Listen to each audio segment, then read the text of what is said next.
कि यही काम होता है पहले राउंड में काउंसलिंग के, कि ये भाप लिया जाए, ये सेंस कर लिया जाए कि उसकी स्ट्रेंथ कहाँ है, उसका टैलेंट कहाँ है।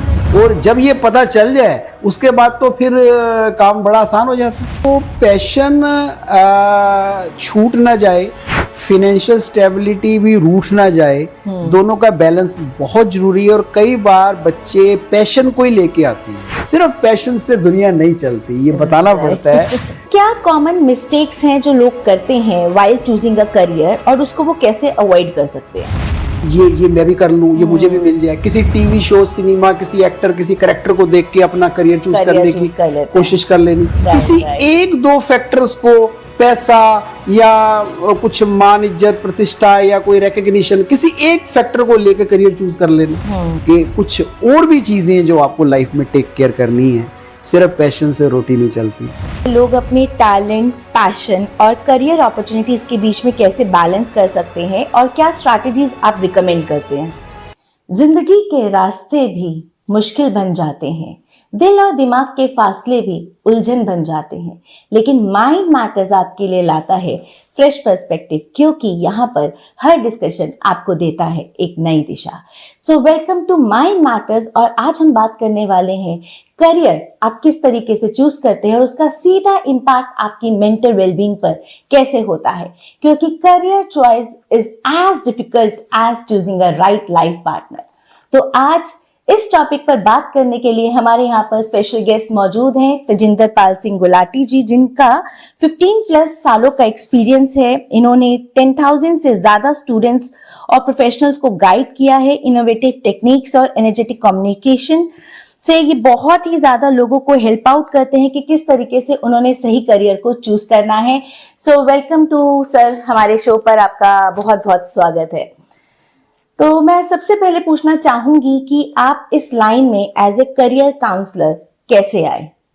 देखिए, कोई भी काम जो है ना, बिना एक, जब तक आपको इन्वायरमेंट ना मिले, जब तक कुछ आपकी लाइफ में कुछ इवेंट ऐसा कुछ ना हो, मुझे नहीं लगता कि कोई हम करियर चूज कर सकते हैं।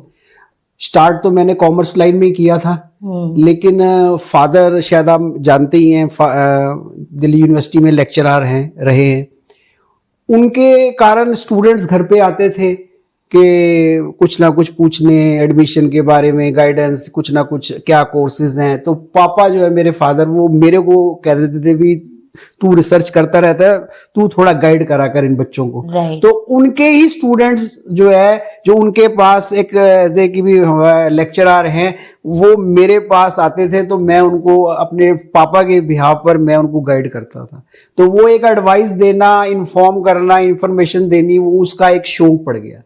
और फिर एक चीज तो ये हुई, और उसके साथ जो है एक करियर काउंसलर हैं लेडी, वो उनका काफी मीडिया में उनका कॉलम आता है, और वो एक बार मैं उनके ऑफिस गया तो वहां मुझे लगा कि अच्छा, मतलब ये एक करियर काउंसलर भी एक प्रोफेशन होता है। मतलब और उनका जो एम्बियंस था, किताबें लगी हुई हैं, बहुत अच्छा उन्होंने बना रखा था, और लोग उनके पास आ रहे हैं, तो मुझे बड़ा अच्छा लगा कि इनका कॉलम भी लिख रहे हैं।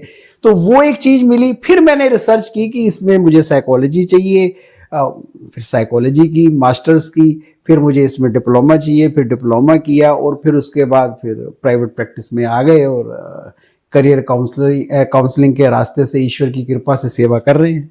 That's good। तो आपका मोटो क्या है, लाइक आप कैसे लोगों की हेल्प करना चाहते हैं? देखो, मेरा जो प्रोफेशन है, अब कोमलप्रीत की, मैं तो करियर काउंसलर हूं, तो मेरी कोशिश यही है कि यदि कुछ रोजी रोटी कमानी है वो भी इसी से कमानी है, और यदि सेवा करनी है तो वो भी इसी माध्यम से करनी है।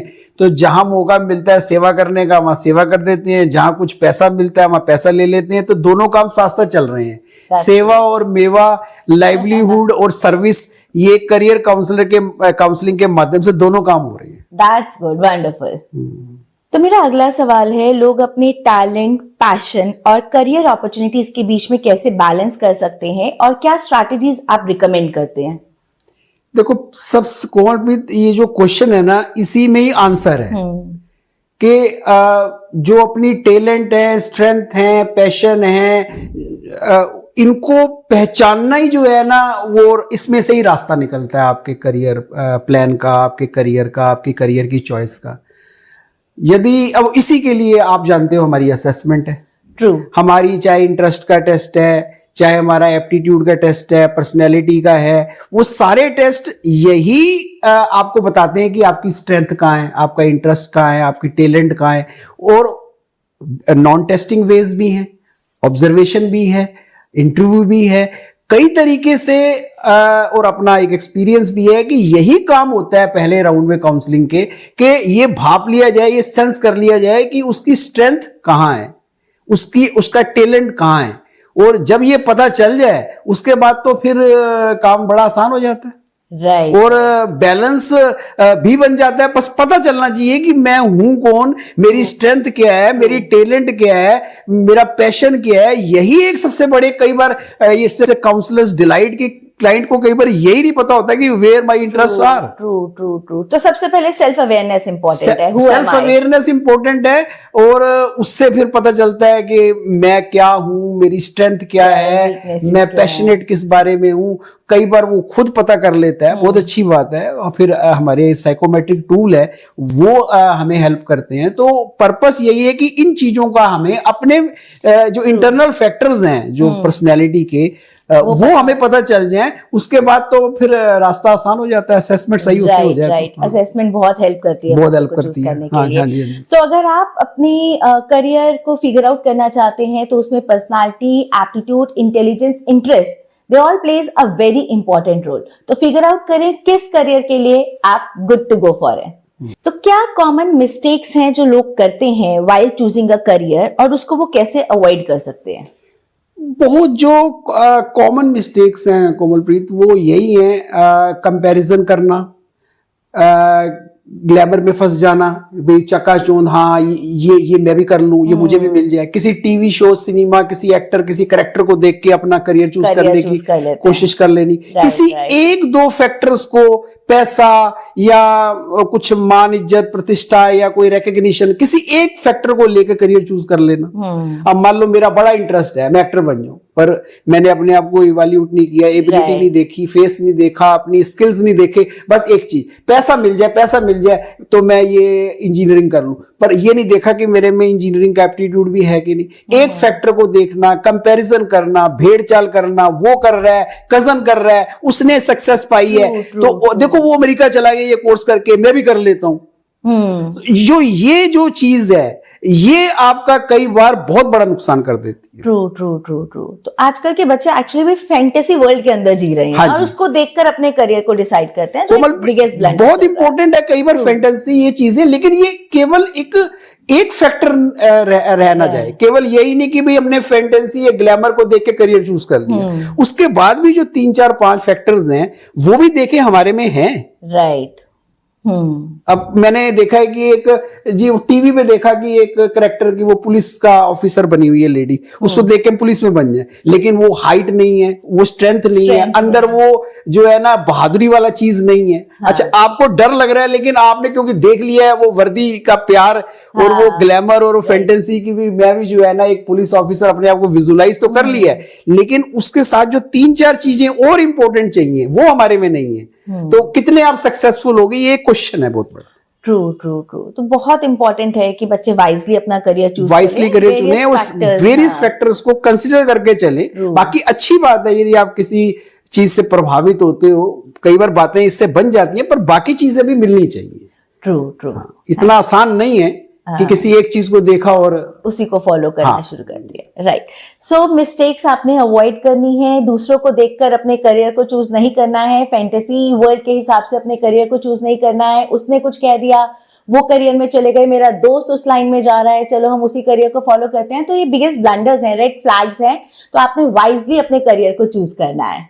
तो गुलाटी जी, कभी कभार आपके पास भी ऐसे बच्चे आए होंगे, क्लाइंट्स आए होंगे, जहां पर parental expectations and society expectations बहुत ज्यादा होती है। ऐसे में बच्चे अपने सपनों को कैसे पूरा कर सकते हैं? ये प्रेशर हमेशा ही रहता है, और खास करके कोमलप्रीत, जिस उम्र में बच्चा हमारे पास काउंसलिंग के लिए, करियर के लिए आता है, वो टीनेज होती है। उसमें पेरेंट्स का प्रेशर कह लो या इन्फ्लुएंस, वो एक बड़ा स्वाभाविक है। मतलब उम्र ही ऐसी है, वो माता पिता पे हर तरह से डिपेंड है, इमोशनली, फाइनेंशियली।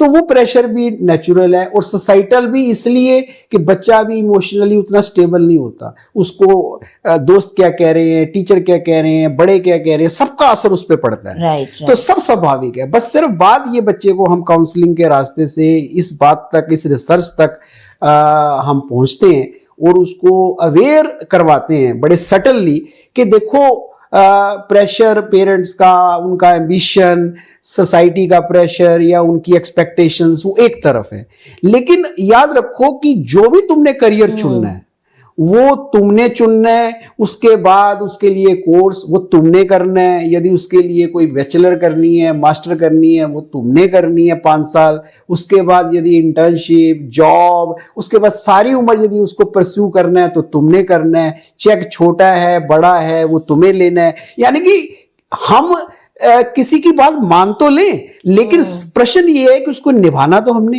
है। तो आज कुछ जिद्दें, मैं हमेशा कहता हूं, जिद मतलब कोई भी इमोशन साइकोलॉजी में बुरा अच्छा नहीं होता, सिचुएशन पे डिपेंड करता है कि हम उसको टूल की तरह कैसे यूज करते हैं। ना गुस्सा बुरा है, ना कोई भी इमोशन अंडर द सन, उसको हम मैनेज कैसे करते हैं, बैलेंस कैसे करते हैं। तो जिद भी जो है ना, कई बार बड़ी आपके एडवांटेज में होती है, आपकी फेवर में होती है। यहाँ आप माता पिता की सुने, उनसे इनपुट लें, सोसाइटी से लें, टीचर से लें, काउंसलर से लें, लेकिन अल्टीमेटली जो डिसाइड करें वो डिसीजन हो जिसमें आप उसको निभा सको, कर सको, सक्सेसफुली उसको, उस कोर्स को कंप्लीट कर सको। फिर उस, जब आपको जॉब मिले उस फील्ड में, उसको अच्छे से निभा सको, अच्छा कमा सको, सेटिस्फाइड हो सको लाइफ में। मेरे ख्याल से ये यदि होगा, तब आप अपने माता पिता की ज्यादा बेटर वे में सेवा कर पाओगे, अपने सोसाइटी को भी बेटर वे में वापस कर पाओगे। नहीं तो आप ही कुछ नहीं कर पाए, आप ही बीच में फ्रस्ट्रेट हो गए, आप ही बीच में यू टर्न ले लिया, तो आपने क्या माता पिता की सेवा करनी है, क्या आपने सोसाइटी को वापस करना है? मुझे नहीं लगता। Right, true. तो कभी कभार कोई ऐसे पेरेंट भी आए जो बिल्कुल एडमिट है कि भाई मेरा बच्चा तो बस यही करेगा, कैसे करना है वो आप बताओ। तो कभी ऐसे पेरेंट मैं ये कहूंगा कि ओवर द टाइम, इतने साल से कर करके अब ये देखा है कि पहले से बहुत फर्क पड़ गया।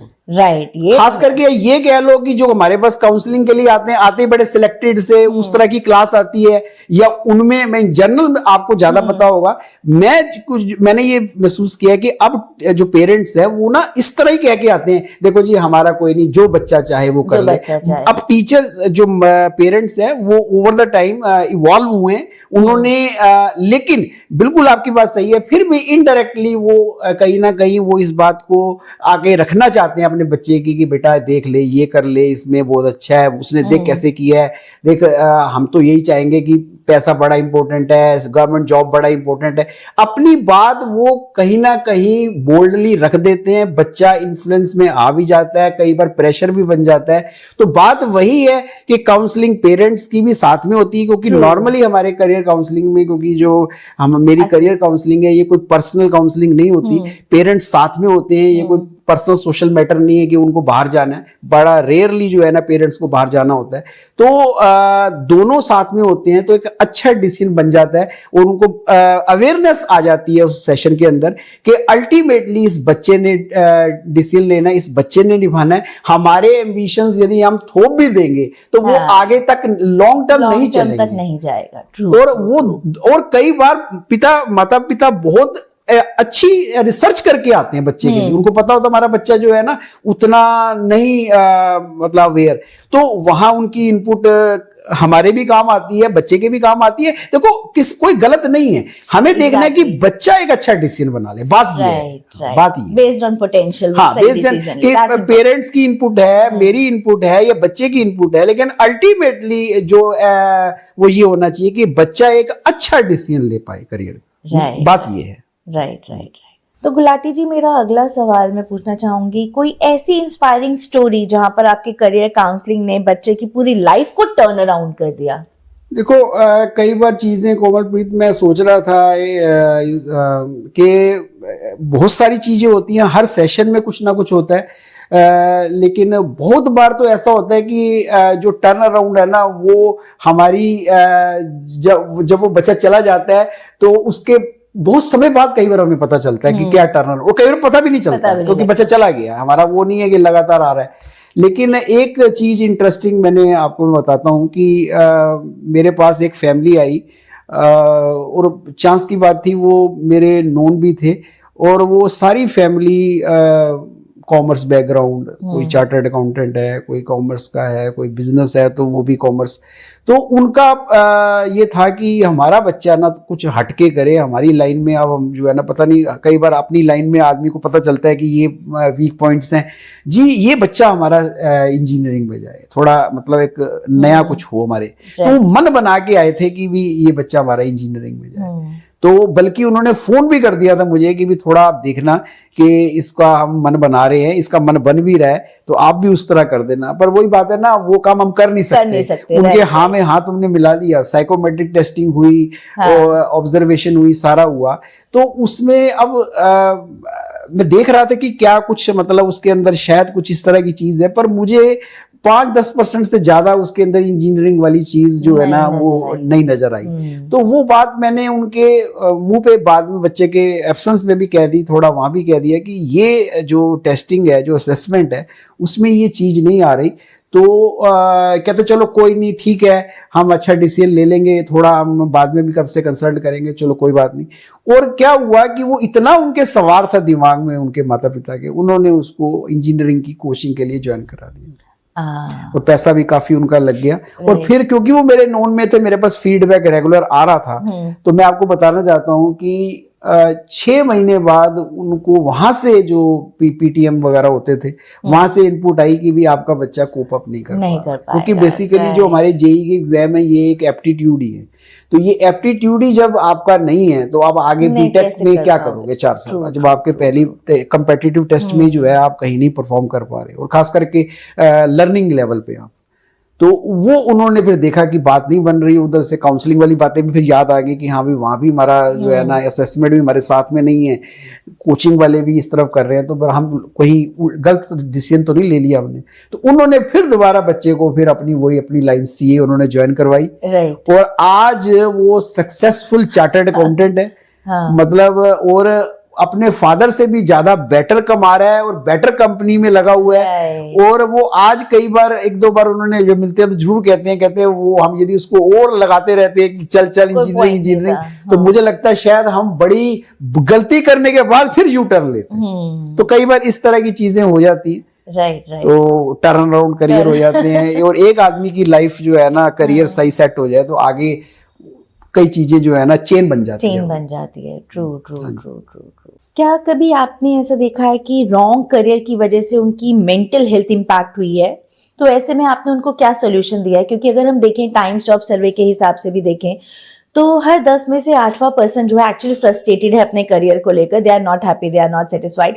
तो ऐसे में अगर कोई आपके पास आता है और आप देख रहे हैं कि रॉन्ग करियर चॉइस की वजह से उनकी मेंटल हेल्थ इंपैक्ट हो रही है, तो उस टाइम पे आप उनको किस तरीके से हेल्प आउट करते हैं?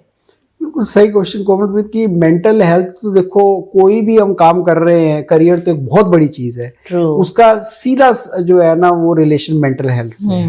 और आज डिससेटिस्फेक्शन बहुत है, उसके बहुत कारण है, उस तरफ मैं नहीं जाना चाहता। लेकिन जो बात आपने कही है, ऐसा हुआ है। और मैं एक एग्जांपल देता हूँ, एक लड़की, वो कई बार वही होता है ना कि गूगल पे हम बहुत सारी आजकल रिसर्च कर रहे हैं, गूगल या कोई भी सर्च इंजन जो है इस टाइम, वो आपको इंफॉर्मेशन देता है एक फ्लड की तरह। और आप देखो फ्लड का जो पानी है, जो वाटर है, वो आप पी नहीं सकते उसको आपको जब तक आप उसको बॉटल ना करो उसको प्रॉपर वे में, तो पीने के लिए मत बनाओ, तो आपके लिए वो काम का नहीं है। इतनी इंफॉर्मेशन आपको कई बार डिसीजन ही नहीं लेने देती। क्या हुआ कि उस लड़की ने फैशन का कोर्स दिमाग में था, फैशन में कुछ करना है। और NIFT बहुत बड़ा इंस्टीट्यूट है, national institute of fashion technology, उनके कई कैंपस हैं दिल्ली में। वो वहां जो है उसकी सिलेक्शन हो गई। Okay. और उसने उसका जो प्रोस्पेक्टस है उसमें नॉलेज बस वही जितनी लिमिटेड थी, उसमें उसने ना फैशन टेक्नोलॉजी चुन लिया। ओके। उसने देखा कि भी फैशन टेक्नोलॉजी है तो मतलब एक तो टेक्नोलॉजी भी है और एक फैशन भी है, तो बहुत बढ़िया है, तो उसने वो चुनी। अच्छा, वो जब कोर्स उसको मिल गया, 6 महीने हो गए, वो मेरे पास काउंसलिंग के लिए आई। कारण क्या है कि वहां सारा जो काम था वो प्रोडक्शन का था, क्योंकि मशीनरी का काम था। वो जो डिजाइनिंग वाला पार्ट था वो तो 6 महीने था।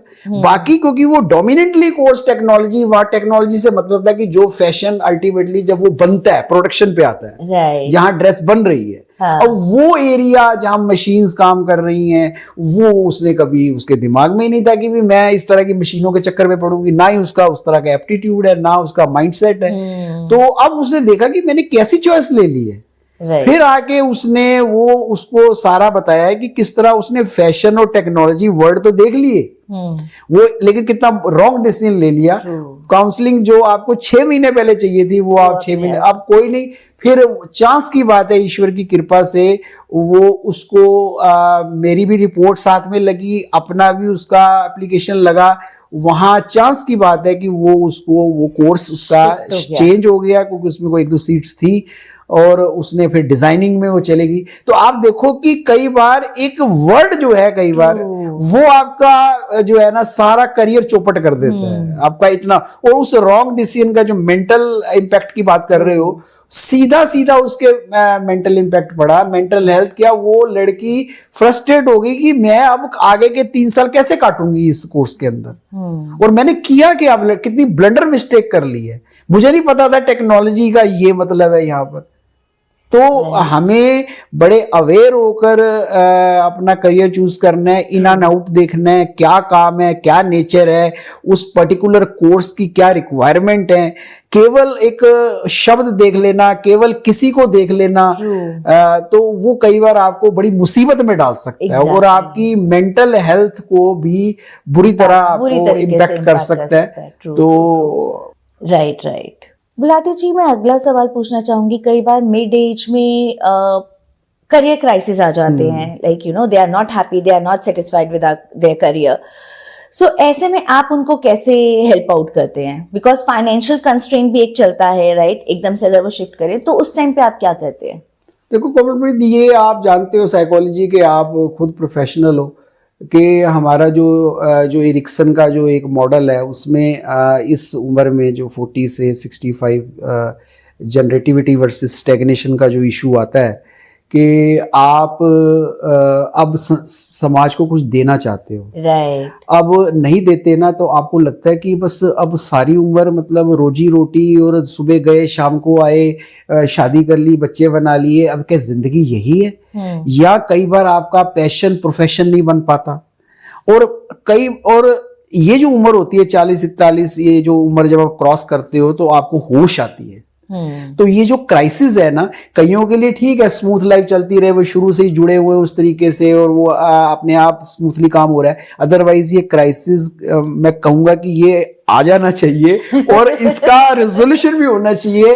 और इसको अपॉर्चुनिटी की तरह देखना चाहिए। ये फ्रस्ट्रेशन ना बने, ये बल्कि एक आपके लिए जो है ना एक एडवांटेज बने। और रही बात फाइनेंशियल जो आपने कही, बल्कि कई बार हमारे पास ये एक एडवांटेज होती है कि इस समय थोड़ा फाइनेंशियली वो स्टेबल हो जाता है ज्यादातर केसेस में, क्योंकि 40 साल तक वो कुछ ना कुछ कर ही रहा है। तो जरूरत उस समय होती है विल पावर की, स्ट्रेटेजिक डिसीजन की, कि क्या हम अपग्रेड करें, क्या आप स्किल करें, क्या कैसे दें, क्या नया रोल करें, क्या अभी तक जो कई बार होता है ना शुरू में, आज खास करके इंडिया में वो कल्चर है कि भी हाँ भी चलो भाई जल्दी जल्दी भी कुछ करो भाई, जो मिला, जो जॉब मिला कर लिया, जो जॉब लग गया कर लिया। बाद में बात तो चलता है कि जो हम करना चाहते थे वो तो हम कर ही नहीं पाए, और फिर शादी हो गई, फिर बच्चे हो गए, वो 40-42 कई बार 50 साल की उम्र में समझ आती है भी जो हम दुनिया में करने आए थे या करना चाहते थे वो तो हम कर ही नहीं रहे। और फिर यहीं आके आदमी फंस जाता है, और वो जिसे कहते हैं स्टेगनेंट, रुक जाता है। और इस उम्र में मतलब एक आदमी को लगता है कि अब मेरा ये एक फाइनल पड़ाव है जवानी का, अब मैंने नहीं संभाला। तो इस क्राइसिस को में हम अपने क्लाइंट के लिए काम करते हैं, उसको बताते हैं कि कितना जरूरी है अब दुनिया को, समाज को देना। और तभी हो सकता है जब आप अपने पैशन को प्रोफेशन बनाओगे। और अब अपना कंसल्टिंग वाला रोल, अब देने वाला रोल, अब कहीं ना कहीं अपने आप को ट्रांसफॉर्म करने वाला काम जो है ना अब करने की जरूरत है। तो बड़ा स्ट्रेटेजिक जो है ना ये डिसीजन होता है, तो बड़े अच्छे से ही हो जाता है यदि विल पावर है हमारे क्लाइंट में। तो एग्जैक्टली, बिकॉज यू नो अगर हम आजकल बच्चे भी देखते हैं, तो जब मेरे पास भी आते हैं बच्चे, तो वो आते, मैम हमने ना 2 ऑप्शंस रख रखे हैं, हम पहला ये करेंगे, ये नहीं हुआ तो ये करेंगे। तो मैं कहती हूँ बेटा ये नहीं हुआ तो ये करेंगे, तो आप बैकअप बी में ही जाओगे, बिकॉज आपके वो एफर्ट्स वो उसके लिए आएंगे नहीं। तो choosing a right career based on personality, aptitude, intelligence, interest is the first step towards success. तो वही चीज है कि बहुत ज्यादा इंपॉर्टेंट है। तो कोई ऐसा मिड एज में कोई ऐसा केस आप डिस्कस करना चाहोगे जहां से उन्होंने शिफ्ट किया, पहले किस प्रोफेशन में थे और बाद में किस लाइन के अंदर वो गए? हाँ बिल्कुल। अब जैसे देखो मेरे पास एक क्लाइंट था, वो अपना उनका शुरू से ही वो ना उस लाइन में बिजनेस में गए हैं। तो लेकिन वो हमेशा मेरे से जब से जुड़े रहे, उन्होंने मुझे कहा था कि तेंदर मैंने ना मतलब मेरा पैशन है कि मैं ना एक ऑथर बनना चाहता हूँ।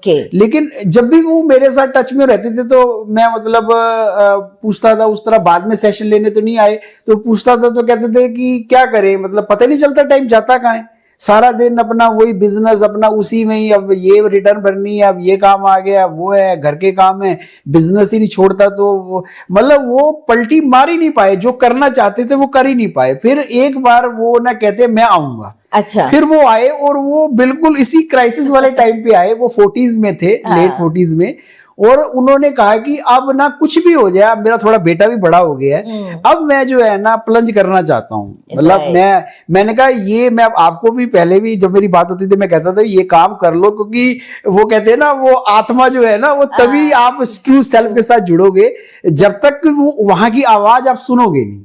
तो वो आवाज आपको आ रही थी, लेकिन अब आपने आज सुनने की कोशिश की है। तो उन्होंने फिर वो जो हेल्थ पे वो जो लिखना चाहते थे, उन्होंने योगा पे जो भी वो था, उन्होंने वो उसकी शुरुआत की। उसके लिए जो एक एज ए काउंसलर मैं उनको हेल्प कर सकता था वो मैंने उनको दिया, चाहे वो मोटिवेशन है, चाहे वो रिसर्च है, चाहे उनको कोई टेक्निक दी।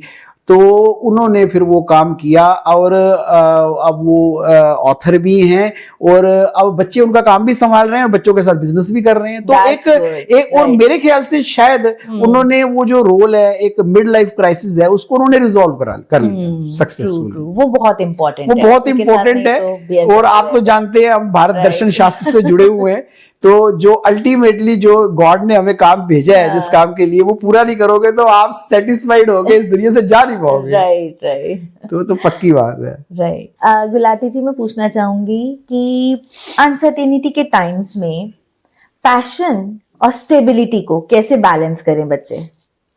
देखो पैशन तो हमेशा जीतना चाहिए, पर इंडियन जो इकोनॉमिक जो एक सिनेरियो है उसमें, और खास करके जो हमारी डोमिनेटली मिडिल क्लास फैमिलीज हैं, फिनेंशियल स्टेबिलिटी बहुत इम्पोर्टेंट है। तो वो पैशन छूट ना जाए, फिनेंशियल स्टेबिलिटी भी रूठ ना जाए, दोनों का बैलेंस बहुत जरूरी है। और कई बार बच्चे पैशन को ही लेके आते हैं। जी मैंने तो कंसर्ट करनी है, मैंने डांसर बनना है, एक लड़की आई मैंने बेली डांसर बनना है, एक आया जी मैं एक्टर बनना चाहता हूँ, पैशन के साथ आते हैं। लेकिन कई बार हमें ये भी बताना पड़ता है कि जो इकोनॉमिक सिनेरियो क्या है, एम्प्लॉयमेंट अपॉर्चुनिटीज क्या हैं, एज ए प्राइवेट कंसर्ट आपने करनी है या एकदम आपको अपनी रोजी रोटी कमानी है या 25 साल तक आपको एक तैयार होना है जॉब के लिए, कई बार वो चीजें नहीं होती। क्रिकेट है, स्पोर्ट्स है, ये कुछ एरियाज ऐसे हैं, पैशन वाले एरियाज होते हैं कईयों के लिए। लेकिन अब कोई किसी को अच्छा जी फिर मैं 25 साल बाद क्या मैं इतना कमाना शुरू कर दूंगा, हमारे लिए भी कई बार बड़ा मुश्किल जवाब होता है। तो वहां पर कुछ इस तरह जो है ना वो डिजाइन किया जाता है और डिसीजन इस तरह लिए जाते हैं क्लाइंट के साथ मिलके कि उसको कई बार टोन डाउन किया जाता है, कई बार उसको प्लस माइनस किया जाता है कि वो फिनेंशियल स्टेबिलिटी के साथ जुड़े और पैशन भी बना रहे और कई बार ऐसे भी कोशिश की जाती है कि प्रोफेशन को पैशन कैसे बनाया जाए, Right. उसमें से निकाला जाए, या पैशन को कितना रखा जाए। सिर्फ पैशन से दुनिया नहीं चलती, ये बताना पड़ता है। तो वो पैशन पैशन पैशन ये जो है ना, ये बज वर्ड्स जो हैं, ये जो घूमते हैं जो इंटरनेट पे, वो कई बार हमें उनको जस्टिफाई करना पड़ता है, उसको जो है ना एक आईना दिखाना पड़ता है कि कुछ और भी चीजें जो आपको लाइफ में टेक केयर करनी है, सिर्फ पैशन से रोटी नहीं चलती। तो वो एक बैलेंस जो है वो बनाना जरूरी है। बाकी मैंने पहले ही स्टार्ट किया है, पैशन हमेशा जीतना चाहिए। वो बिल्कुल बिल्कुल। तो ये डेलिकेट सा बैलेंस है, डेलिकेट सा बैलेंस है। That's why we counsellings come to us, that's why sessions are held. Otherwise कई बार बच्चे खुद अच्छे से बैलेंस बना लेते हैं, क्या दिक्कत है? ये तो है। मेन तो बात है कि बच्चे का काम होना चाहिए, हम इम्पोर्टेंट नहीं है, एक अच्छा डिसीजन इम्पोर्टेंट है। True true true true. तो गुलाटी जी, करियर चॉइस में सेल्फ अवेयरनेस बहुत ज्यादा इम्पोर्टेंट है। तो सेल्फ अवेयरनेस किस तरीके से रोल प्ले करता है और उसको कैसे कल्टीवेट कर सकते हैं? थोड़ा सा मैं चाहूंगी आप इस पर लाइट थ्रो बिल्कुल कोमलप्रीत, देखो सेल्फ अवेयरनेस मैं ये कहता हूं कि जिसकी सेल्फ अवेयरनेस बहुत स्ट्रांग है बाय डिफॉल्ट, कई लोग बच्चों में कई, तो जो साइकोमेट्रिक असेसमेंट है कई बार उसकी बड़ी कम जरूरत पड़ती है, कई बार नहीं भी जरूरत पड़ती। आप इतने अवेयर हो अपने बारे में, क्योंकि आप ही की अवेयरनेस को तो हमने अरेस्ट करना होता है असेसमेंट टूल्स में। और सेल्फ अवेयरनेस कैसे कल्टीवेट करनी है? आप जब इंट्रोस्पेक्ट करते हो, आप जब अपने आप को ऑब्जर्व करते हो, और आजकल मैं कहूंगा कि आजकल लोगों के पास अपने लिए टाइम नहीं है। Exactly. खाली बैठना 10 मिनट, आधा घंटा, 1 घंटा भगवान का नाम लो, सांस पर ध्यान दो, अपने पे ध्यान दो, सेल्फ एनालिसिस करो, अपनी हॉबीज को देखो, कहाँ आपको क्या अच्छा लगता है, आपको कहाँ कॉम्प्लीमेंट मिलता है, कहाँ आपको क्रिटिसिज्म मिलता है, क्या करते हुए आपको पता नहीं चलता समय आपका कहाँ बीत रहा है, जा रहा है, भाग रहा है, कहाँ आप बोर होते हो, कहाँ आपको एकदम उमंग जागती है, क्या देख के आपको लगता है कि ये मैं कर सकता हूं, क्या देख के आपको लगता है नहीं नहीं ये मेरी नहीं है। तो ये कहीं ना कहीं ये चीजें मुझे लगता है आपकी सेल्फ अवेयरनेस को स्ट्रॉन्ग करती हैं। ये टूल्स हैं छोटे छोटे जो हर बच्चा, हर व्यक्ति अपना सकता है, और उनको जब सबको मिलाएगा ना तो कई बार बड़ा अच्छा डिसीजन बन जाता है लाइफ का इसमें। एग्जैक्टली पता है, जैसे आपने कहा सेल्फ अवेयरनेस में थोड़ा सा मैं ऐड करना चाहूंगी कि लोग अपनी स्ट्रेंथ और वीकनेसेस को पहचानते हैं। स्ट्रेंथ वो यूज कर सकते हैं अपनी सक्सेस के लिए, एंड वीकनेसेस पे वो काम कर सकते हैं ताकि वो हर्डल बनकर ना आए। क्योंकि क्या होता है, यूजुअली लोग वीकनेस को ना अवॉइड करते रहते हैं। उनको लगता है भाई ये मेरी वीकनेस किसी को पता ना लग जाए, ये मेरी वीकनेस है, तो उसको इस चक्कर में वो अवॉइड करते हैं, उससे रूबरू भी नहीं होते। तो इसलिए सेल्फ अवेयरनेस बहुत इंपॉर्टेंट रोल प्ले करता है। बहुत मेरा आखिरी सवाल, इस कॉम्पिटिटिव वर्ल्ड में अभी फ्यूचर ट्रेंड्स के कौन से करियर ऑप्शंस चल रहे हैं और आप बच्चों को कैसे प्रिपेयर करते हैं, अपनी मेंटल वेलबींग को मेंटेन करते हुए वो कैसे इसको फॉलो कर सकते हैं? देखो जैसे हमने अभी बात की कि मेंटल हेल्थ का तो डायरेक्ट बहुत बड़ा डिसीजन है करियर आपका लाइफ में, और करियर पूरे लाइफ स्पैन में चलता है। राइट। बड़े बड़े डिसीजन शुरू में होते हैं, छोटे छोटे तो सारी जिंदगी चलते हैं करियर के रिगार्डिंग। जो आपने बात की टेक्नोलॉजी की, जो फ्यूचर की, अब समय ऐसा है, आप भी देखते हो टेक्नोलॉजी जितनी स्पीड से, जो रेट ऑफ चेंज है टेक्नोलॉजी में, वो यदि 20 साल पहले एक था तो आज वो 10 टाइम्स है। आज नहीं पता जो आज चल रहा है कल वो होगा कि नहीं। इतनी टेक्नोलॉजी फास्ट जो है ना वो चेंज हो रही है, और इस टेक्नोलॉजी के साथ हमारे बिजनेस जुड़े हैं, बिजनेस के साथ करियर्स जुड़े हैं, जॉब्स जुड़े हैं। तो इस टर्मोइल में, इस जो वोलेटिलिटी में, इस इतने सारे बहुत बड़े चेंजेस के अंदर करियर को बचा के रखना, मेंटेन करना और अपनी मेंटल हेल्थ को बचा के रखना बहुत बड़ा चैलेंज है। और इसमें फ्यूचरिस्टिक करियर्स चूज करने, इमर्जिंग करियर चूज करने और भी बहुत बड़ा चैलेंज है। लेकिन कोशिश पूरी की जाती है कि आज जो डिसीजन लिया जाए वो आने वाले 2, 3, 4, 5 साल, पहले 5 साल की बात करते थे, अब 3, 4 साल की बात कर रहे हैं, वो हम करियर चुने, और फिर रेगुलर अपग्रेडिंग, अपस्किलिंग जो है ना वो चलती रहे, ताकि हम फ्यूचरिस्टिक बने रहें। राइट। और टेक सेवी होना, चाहे कोई भी फील्ड हो, और कहीं ना कहीं टेक्नोलॉजी तो अब हर फील्ड के अंदर है। True true. तो टेक सेवी रहना, अपस्किल्ड रहना, अपने आप को अपग्रेड करते रहना, इवॉल्व करते रहना, और अच्छे अच्छे छोटे छोटे बड़े बड़े डिसीजन लेकर अपने आप को आगे बढ़ाते रहना, ये आज का जो है ना बहुत बड़ी जरूरत है इसकी। राइट। तो कुछ ऐसे इमर्जिंग करियर्स में चाहूंगी उस पर थोड़ा सा आप हाईलाइट करें। अब देखो, आप कुछ दो वर्ल्ड हैं हमारे पास, इसमें संसार करियर दो वर्ल्ड्स में बंट गया है, टेक और नॉन टेक। तो अब देखो, पूरा एक वर्ल्ड ही टेक का है और दूसरे को हम नॉन टेक कह रहे हैं, तो जिसमें ट्रेडिशनल करियर्स हैं। तो टेक्नोलॉजी में तो देखो, आज जो सिर पे चढ़ी हुई है वो पूरे ग्लोबली, वो एआई है, क्लाउड कंप्यूटिंग है, वो आपकी मशीन लैंग्वेज है, वो आपकी इंटरनेट ऑफ थिंग्स है, वो आपकी जो भी आईटी रिलेटेड चीजें हैं। लेकिन देखो, अब एआई जो इतना आगे जा रहा है, और वो इंडिया कहते हैं कि इस समय हब है, मतलब इंडिया बहुत अच्छे से इसको अडॉप्ट कर रहा है। तो अब लेटेस्ट मैं जो खबरें पढ़ रहा हूँ उसमें बड़ी बड़ी कंपनीज में, कोमलप्रीत, उन्होंने कोडर्स को, प्रोग्रामर्स को हायर करना बंद कर दिया। ओके, बिल्कुल कह दिए कि हम हायर नहीं कर रहे, और ये नहीं कह रहे, उनको अफसोस नहीं है, वो मान कर रहे हैं कि हम अब एआई हमने यहाँ अडॉप्ट कर ली है, और अब हमारी प्रोडक्टिविटी बिना हायरिंग की इतनी ज्यादा बढ़ गई है, हमें we don't need software programmer. तो क्या अब इंसान की जरूरत खत्म है? नहीं। क्या करियर आगे खत्म है? नहीं। अब जरूरत है हमें ट्रांसफॉर्म करने की, हमें अपने पोटेंशियल को देखने की, जो अभी तक ह्यूमन बीइंग, ये हर 20 साल बाद होता है, ये हर 20 साल 10 साल बाद होता है। अब फिर ह्यूमन बीइंग को एआई कभी चैलेंज नहीं कर सकती। एग्जैक्टली। वो कहते हैं ना कि यदि ज्यादा आई तो प्लग ही निकाल देंगे, एआई का क्या होगा? वो प्लग तो हमारे हाथ में ही है ना। तो ह्यूमन पोटेंशियल हमेशा रहेगा, लेकिन हमें उसको एक्सपैंड करने की जरूरत है, हमें देखने की जरूरत है कि कैसे हम अच्छे से रियलाइज कर सकते हैं, और कैसे हम अपने आप को करियर वाइज ट्रांसफॉर्म कर सकते हैं कि हम जो है ना हमेशा बॉस बने रहें। राइट। वो हमेशा रहेंगे। लेकिन जो इसमें बह गया, जो इसमें डर गया, वो खत्म है। तो सर्वाइवल ऑफ द जो फिटेस्ट, वो जो डार्विन की थ्योरी है, वो आज बहुत ज्यादा इंपॉर्टेंट है। तो हमें नए इन्वायरमेंट में फ्यूचरिस्टिक होके आना है। यदि फ्यूचर हमारा बदल रहा है तो हमें भी फ्यूचर में बदलना है। राइट।